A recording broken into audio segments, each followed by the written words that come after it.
عەبادی بەردەوامە لە سزادانی خەڵکی کوردستان. پێویستە چی بکرێت بۆ تێپەڕاندنی گەمارۆی حکوومەتی عێراق؟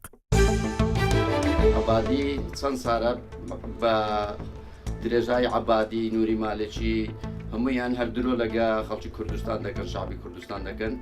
ئێمە چارەسەریمە ئەوەیە کۆی خەڵکی کوردستان، کۆی حیزبەکانی کوردستان، هەر پێنج حیزبەکانی کوردستان بەعام ئێمە بکشینەوە لە بەغدا باشترە.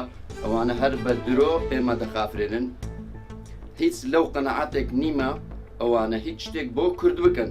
ئەوانە دوژمنی ئێمەن، بەتەمای هیچ شتێک نەبین لەوان وەرگرین. بەڕاستی غەدرێ زوڵمەکی گەورەیە لەو گەلەی دەکرێت لە گەلێکی کە تاوانەکەی تەنها ئەوەیە داوای سەربەخۆی دەکا.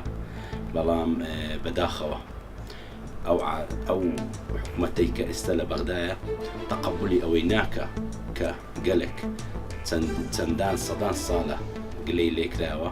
چارەسەرەکە ئەوەیە ئێمە لە دەرەوە هەوڵدەین، لە ناوە زەحمەتە ئەم فاشیانە بێنە قەنەعەت کەوا هەرێمی کوردستان داوای حەقی خۆ بکە، داوای دەوڵەتێکی خۆ بکە.